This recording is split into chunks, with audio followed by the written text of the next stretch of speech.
Hi, Srivani. Hi Ashimda, Namaste, good evening. Good evening. Well, thank you everyone for your patience hanging on while we were fixing the Facebook Live link. And we welcome Srivani. Thank you so much for joining and thank you for your patience trying several devices till we finally figured out the issue. So, welcome one more time.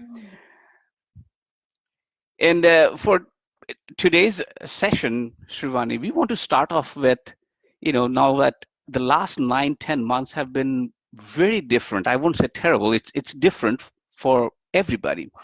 Um, how is it for you? How is it for a musician such as you who's performing, who's teaching? How has life been? How are you doing?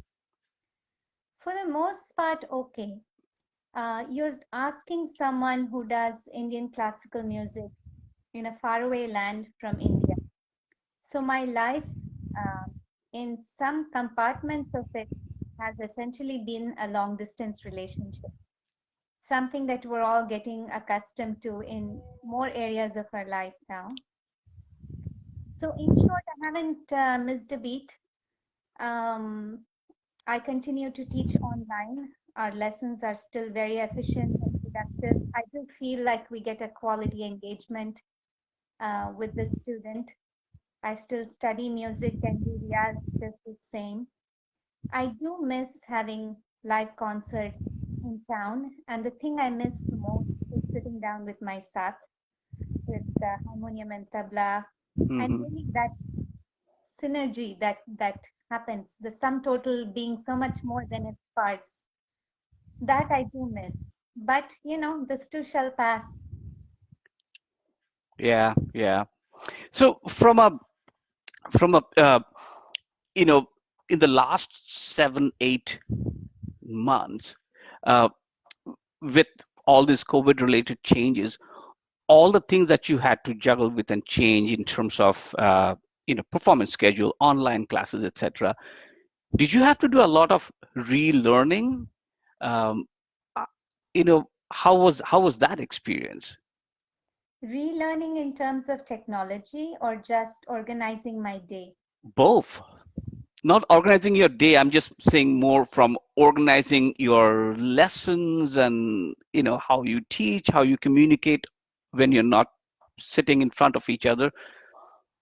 No, not at all, actually. For 2, 3 months prior to that, I was in India during the winter for the music season, all the major festivals in India, and a lot of the concert scene comes alive. And my students are accustomed to the fact that their teacher is a performing musician, which in today's world did until recently mean some amount of travel. Have Tanpura, will travel, you have to go. So they're accustomed to organizing their lessons with me while I'm on the road, so to speak, or working from a different location.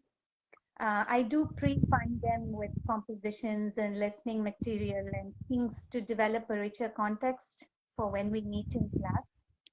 So that part, the technology part, has been quite okay that way.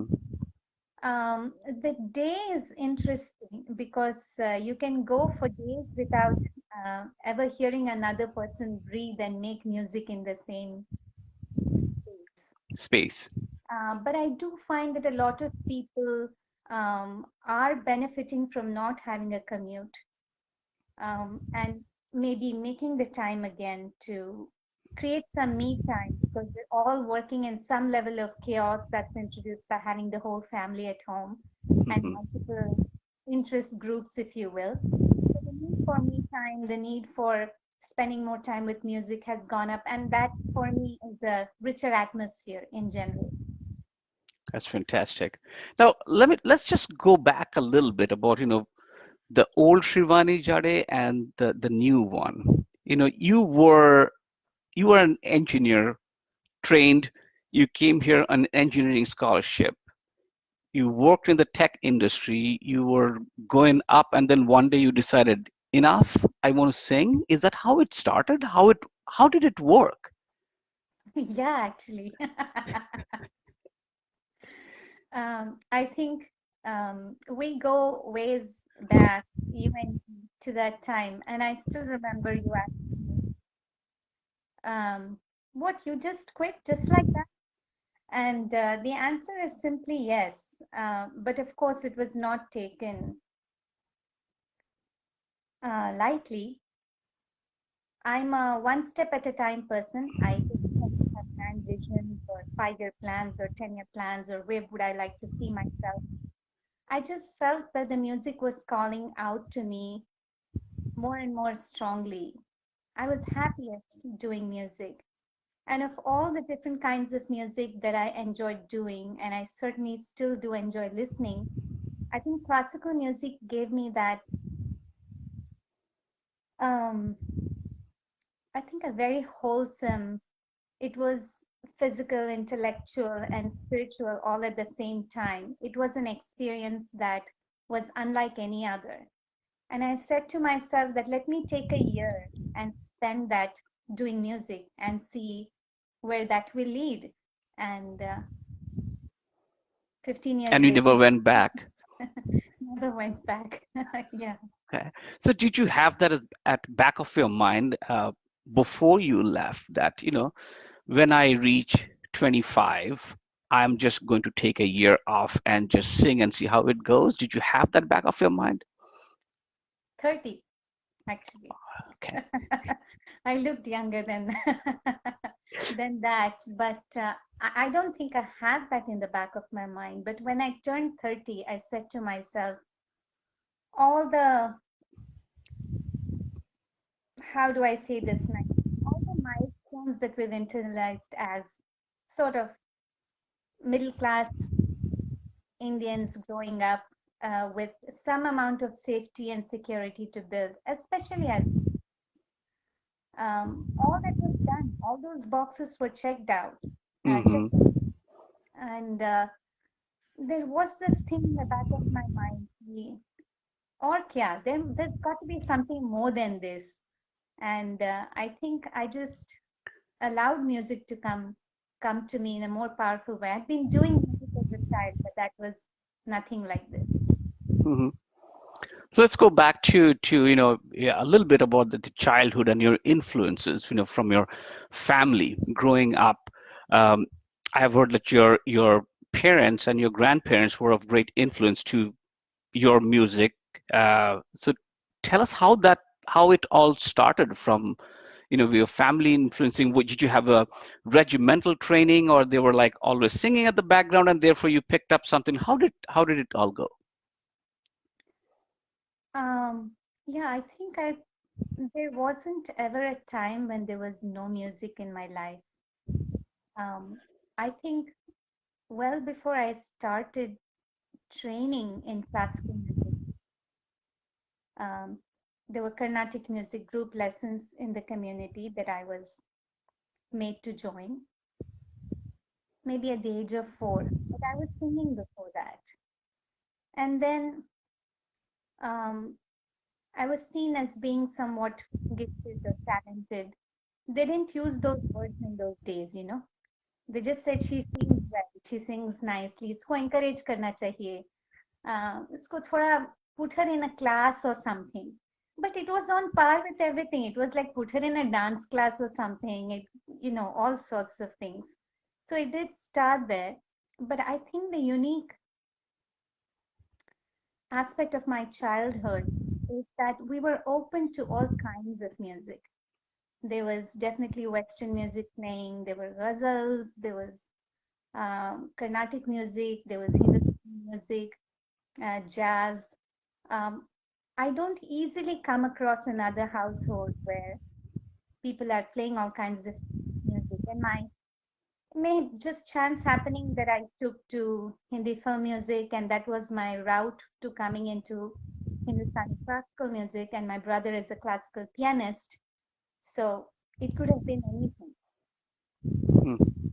But my father was a local music director, and we presented a lot of radio programs, even grown ups. So people coming home for um, group singing practice and drama practice and so many cultural activities. What's the norm for us?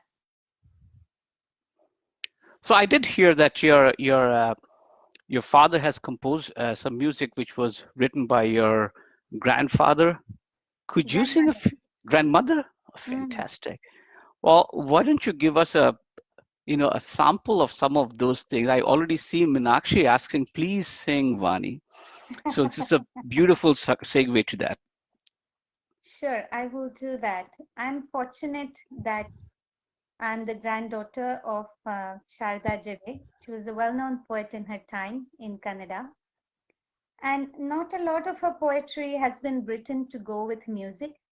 They're a bit too incendiary, I suppose. But I'm going to try singing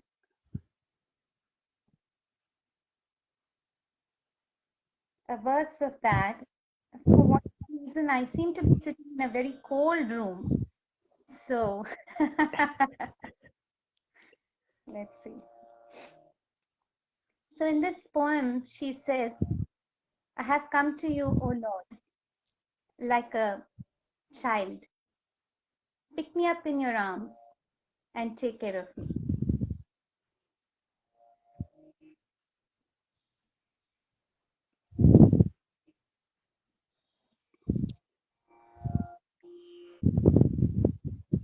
Ah, ಮಗುವಾಗಿ ಬಂದಿಹೆನು ಕೈಗೆತ್ತಿ ಕಾಪಾಡು ಅಗಲಿರಿ ಕಂದನಿಗೆ ಆಸರೆಯ ನೀಡು ಆಸರೆಯ ನೀಡು ಮಗುವಾಗಿ ಬಂದಿಹೆನು. This is the opening verse. Fantastic, fantastic. So then you came to Seattle, and then you decided to take music, um, learn music, and then who did you start with in Seattle learning from? So I started learning Khayal from Dr. Sharad Gadre. Sharadji. So Sharadji, Sharadji was your first teacher in Seattle. he was my first teacher, and that also happened very ittifaq se. Both he and I were in this workshop by Amjad Khattab. And, at the time I was like, people say I should pick up a little classical music too, in addition to the singing that I do, that it gives you depth and all the usual reasons, they suggest classical music to light musicians. And we were in this workshop, and Khan Saab would often say कि वाणी कहाँ है, वाणी कहाँ है, uh, तो मैं आप तुम्हें सिखा दूंगा, तुम सबको सिखा दो, kind of, and then Sharad ji and I would work together on the compositions. He said to me, if you don't mind, come and sit in one of my lessons and see how I teach. You just need a little structural guidance. You're there in so many ways that you don't even know. And so I think looking back, it was so incredibly sweet of him to actually court me. It should have been the other way around, but that's how it began. Oh, fantastic! And later on, you did record a few bhajans which Sharadji composed. Wasn't that correct? I did. I was so thrilled to be asked. He composed this set of 8 abhangs by Sant Tukaram. The poetry was selected by Ramesh ji, Dr. Ramesh ji, who's our local Bhatkande. I And know. so he picked these 8 abhangs um, that traverse the spiritual journey of Tukaram himself Hmm. and comes to the uh, awakening towards the end. He There is no you or me. It's this union. And Sharadji picked that selection up and he composed it in 8 ragas that go from the morning to the night, ending with Apule Marana Pahile Madola in Bhairavi. So we Indeed. recorded it together. He played the harmonium at the time with me for me, and I think we presented it in the competitions as well. It's a very special project. And I'm just going to pause over here because you know what I'm going to ask next. Yes, let's. Very happy to.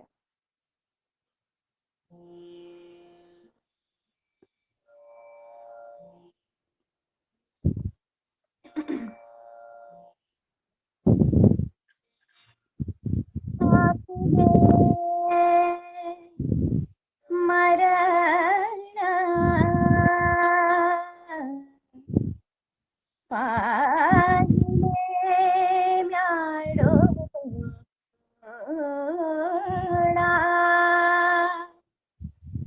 आपुले मरना पाहिले डोळा आपुले मरण पाहिले डोळा तो झाला सोहळा तो झाला सोहळा अनुपम्य आपुले मरण आपुले मरण पाहिले म्या डोळा. Beautiful, beautiful. Sharadji has influenced, Sharadji and his music has influenced so many people in Seattle, um, directly and indirectly. I mean, I have been around with Sharadji through many concerts and many of the talks, many of those sessions. It was just so enriching. It was just very, very enriching. Loved it. Beautiful composition. So Indeed. who are you learning from these days, Shivani?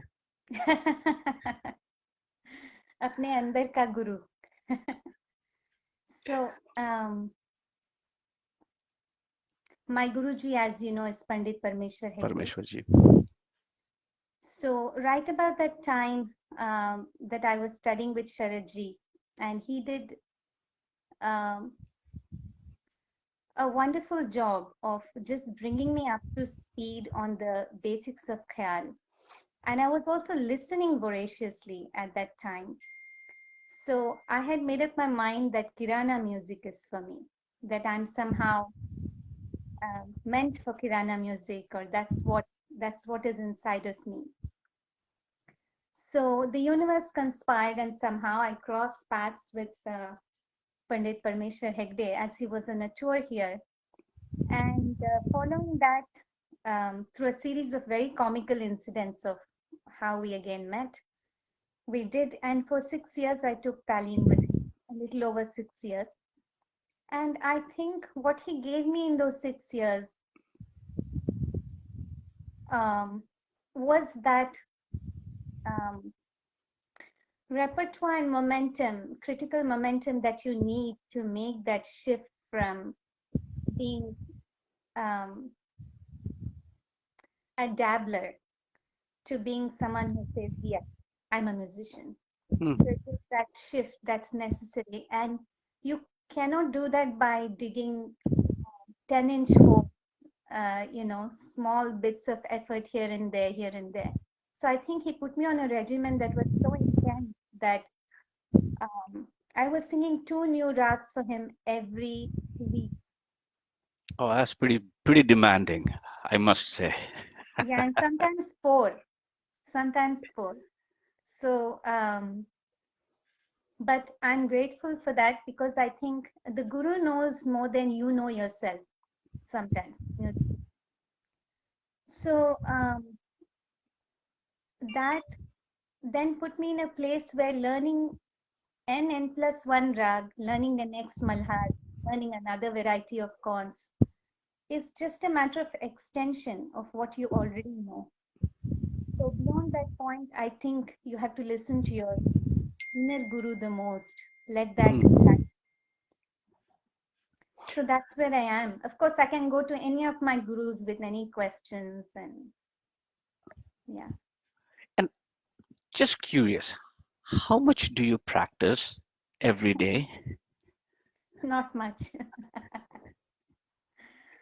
um, that's that's actually not a very it's an often asked question, but I don't think the answer is particularly useful. As in, it really depends on where you are and what your goals are. I think a lot can be done in half an hour, a lot can be done in 1 hour. Hmm. Your practice is oriented towards your goal.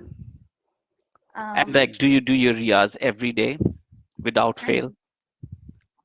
I Ah. try to. But there are times, when you have to respect the voice as an Hmm. instrument as well. So if you define riyaz as that practice of sitting down with your tanpura and actually singing, that may or may not happen every day. But if you think of riyaz as a mental state of being, you start your day listening to some rag, you're thinking about the rag. It may take a person who knows 500 bandishes might just quickly pick up another bandish in about 10 minutes from the book Hmm. Very versus interesting, someone who's new to it. of course. And then you think, plus there's the teaching as well, where your musicality um, uh, gets utilized in some other ways. So I think all put together, it would be about 4 5 hours of music every day. Not all of which is me sitting and singing alone. Okay. Okay. This question was particularly to all music students to see how much one needs to practice because I follow the principle of sasta or tikao. Yeah, The littlest effort and the biggest that I can get out of it. But I'm sure it's never what you need to do to get where you are, Srivani. that might actually work for you, Ashinda. You're so extremely gifted. But the gift will carry you through to the large extent that others may need to really work hard. That's also interesting, but let's just move on. So you have, Srivani, you have also um, learned Carnatic music. And by learning, I said you learned seriously, not a passing by thing for a day or so. Do you find that, doing Hindustani classical and Carnatic classical, they're at odds sometimes, or does it aid each other and help? What is your experience been? That's a very good question. Um, I don't know whether I learned seriously, but I was certainly taught seriously. And um, I had auditioned for Carnatic music in addition to ghazals and other things I like to sing on my own with Akashvani as a youth artist and even as a child artist, I think. Um, I feel, speaking for myself, there are two challenges mainly in keeping these two big um, styles of Indian classical music to work for you together. One is to keep the styles apart. Each each music has its own gamaks and ornamentation, and the way you approach the swars and the way you emotionally even think about the music. So if you're exposed to both from a very young age, it's just like keeping ice cream and paratha apart. I mean, I don't. This metaphor is like really crazy on the I'm in not the going to mind. ask which one you're calling Which ice one? cream. Yeah, exactly. So it's like you can have a taste for multiple things. Why not? And while you're in that context, you enjoy and savor the beauty of one. In my life, I think that the rigor of the Carnatic curriculum only helped me. So there are a lot of Neraval singing that is taught in Carnatic music that instantly gave me kind of a familiarity with Bol Lekari singing or Hmm. Bol Behnava, working with words, all kinds of Lekari that are not probably part of the standard training in Kirana music. And currently, I'm on a um, kind of a what shall we say, the right word, on a riff of working with Carnatic rags and finding how those some of those rags have migrated across the vineyards to North India in the last 100 and 150 years, compositions that have come over, uh, starting from Abdul Karim Khan, the Khalifa of my Hmm. Gharana. Also, Aman Ali Khan Sahab of Bhindi Bazar Gharana, who a lot of these people spent a lot of time in the court of Mysore, and the king there, had an extended patronage. So that and some of the newer rags that have come, and I think this could be a unique value proposition that someone that has studied Carnatic music might also think about how best to bring these rags into Hindustani music. Hmm. Yeah, that makes sense. Yeah, I think you're uniquely poised as someone who has got knows quite a bit on both schools and can see that from that special angle that most of us cannot. But my next thing that I want to ask you, I meant to ask you for a long time, is I think one quality that sets you apart from other Indian classical musicians is the path that you chose. For majority of the folks who have taken music seriously, as seriously as you, and I'm overgeneralizing, but most of these people, they have learned this art while they were in India, and then they built on top of that, or they continued with that path.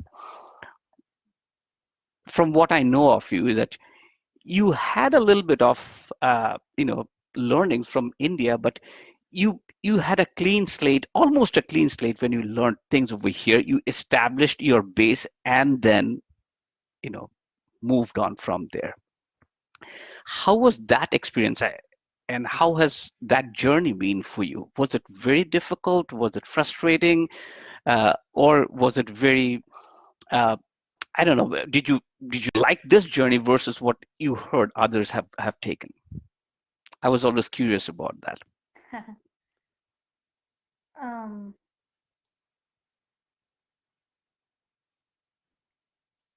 I was so um, happy, and I continue to feel so blessed to have to have this opportunity in my life to pursue my heart's calling. That nothing else about the journey really motivates me.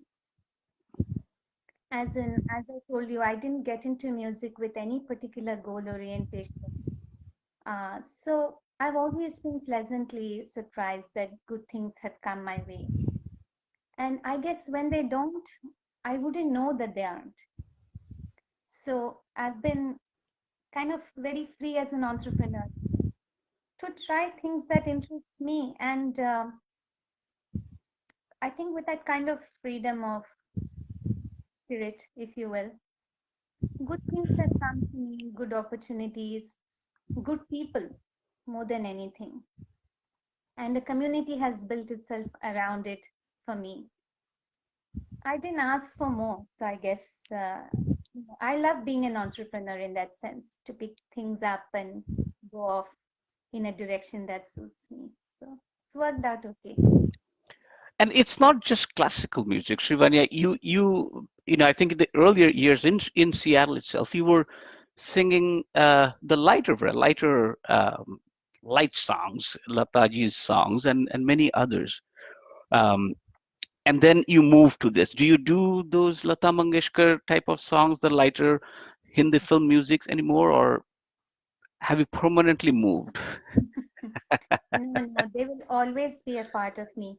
In the beginning, before I received any Gharanedar Talim, people would just assume that I had learned classical music because of the samskar in the voice or whatever. And say, आप कौन से घराने के हो? and I would proudly say मैं लता मंगेशकर घराने से हूँ. And to this day, when people come and meet and greet me for the first time, and they always start with this kind of apology. I don't sing much classical music. I just sing light music. And it always strikes me as it's not easy to take light music to the level that Lata Mangeshkar did. To take To go light music lightly. exactly. Yeah, it's as difficult to achieve the heights of Lata Mangeshkar as it is to achieve the heights of Pandit Bhimsen Joshi.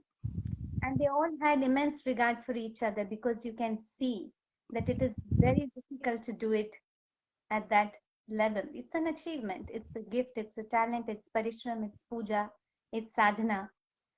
So I do sing light music. Sometimes at the beginning of the pandemic, I just got a fancy to singing old black and white movie songs that I used to sing as a child and, recorded a few. And it was fun to do that also. Could we get a few lines from? Ooh,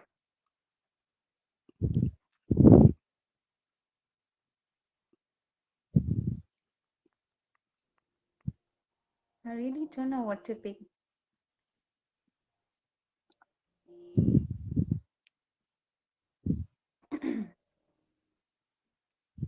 This is from the movie Adalat. Awesome. Ah, ah,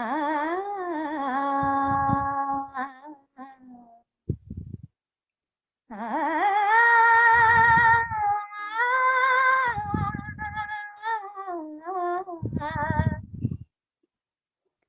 उनको शिकायत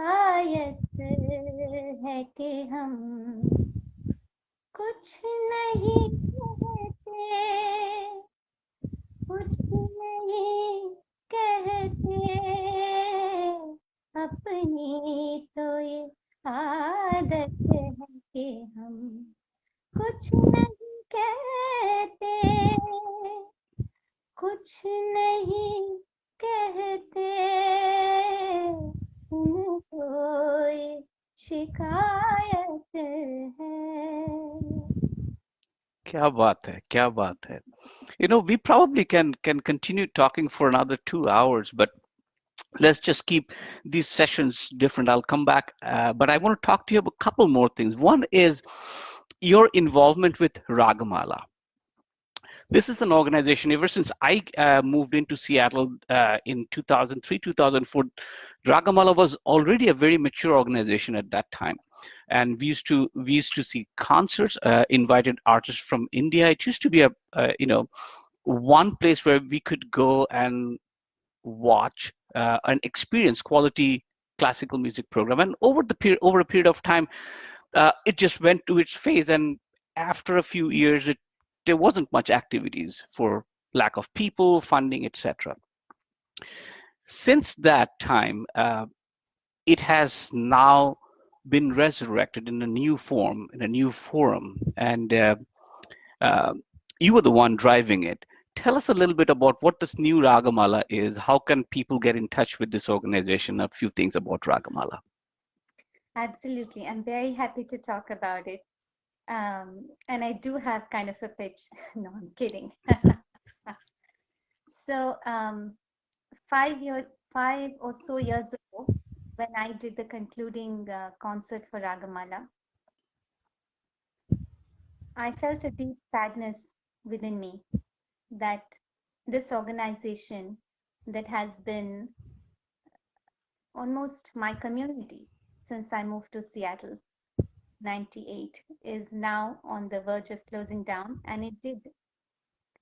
And a couple years after that, um, I found myself in an empty nest or as a free bird, whichever way you want to think about it. And I said to myself, we really, and I personally and my students would be impoverished for the fact that we don't have good classical musicians coming our way, especially vocalists. They come to Portland, they come elsewhere, and certainly, if we put our heads together and our hearts are already together on this matter, let's revive the organization. And we did that.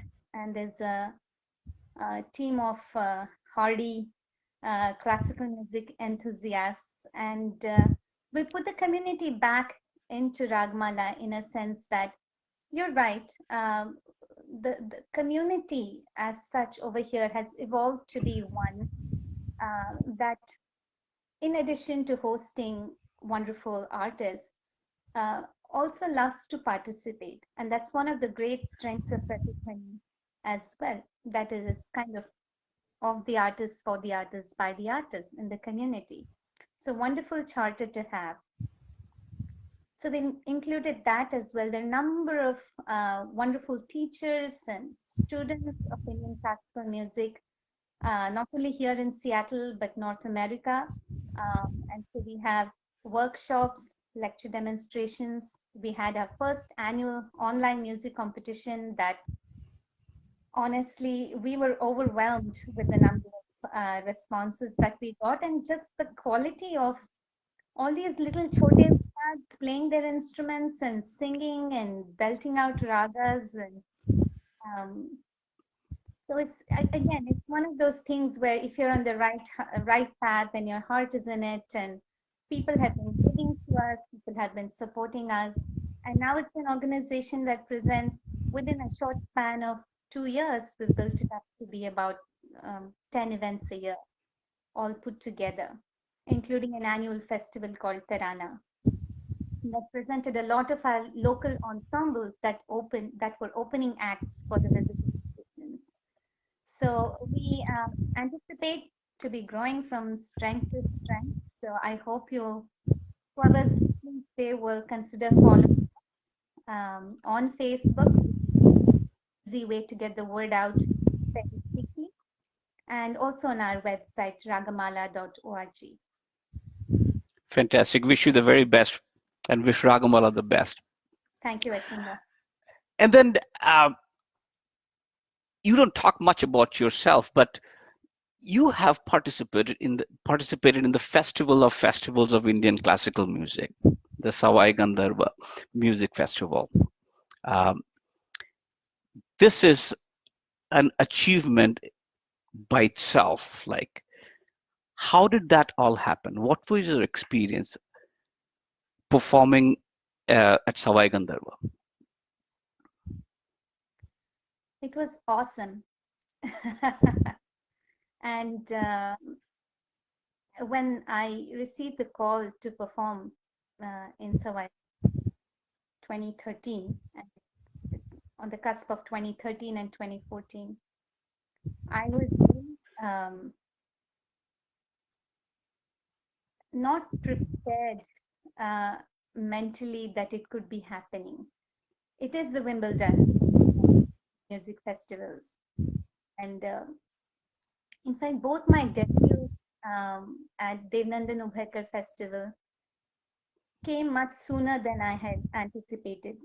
I had it in my mind that you train for 10 years, 20 years, then you get good enough that people invite you. Like I said, this journey has been full of um, other people nurturing the gift as well. I think all you have to do is kind of align with it and give it the nourishment that it needs, and then good things happen. That said, Savai was um, um, a surprising challenge to have at that time of my musical life. I was hoping to be further along in the arc. I had never performed in Pune. Mm-hmm.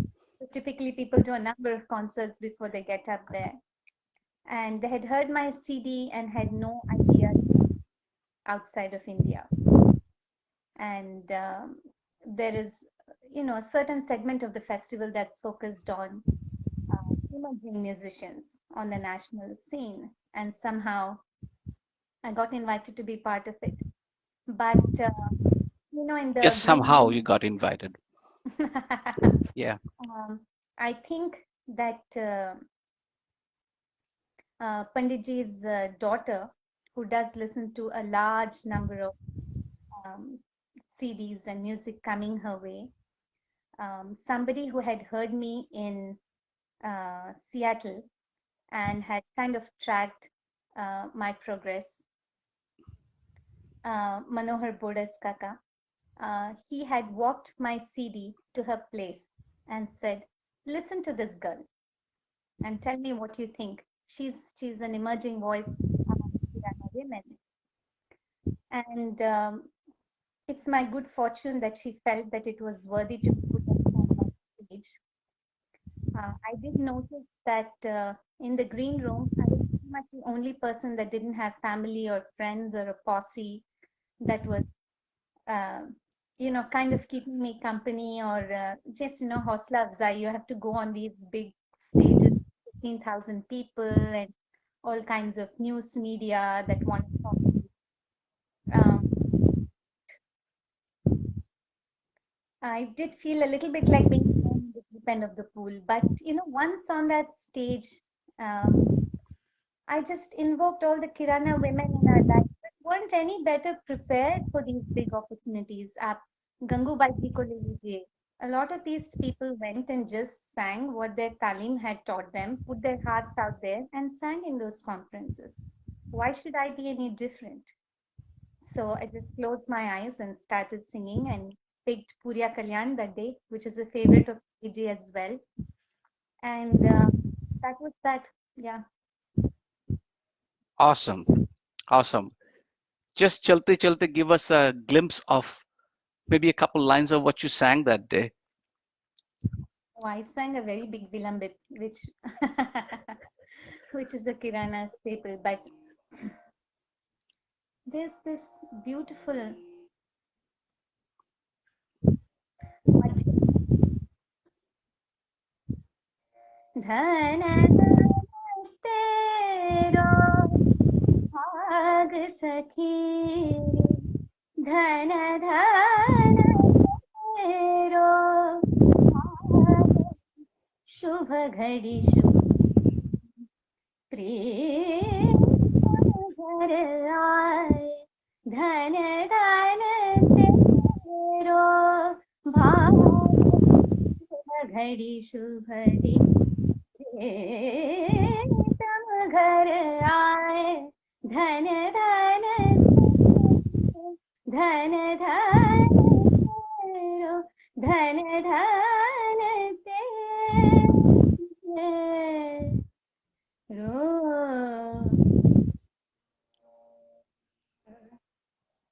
Fantastic, and what an ending. Thank you so much, Srivani, for meeting up for this wonderful presentation, the songs and the beautiful chat that we had.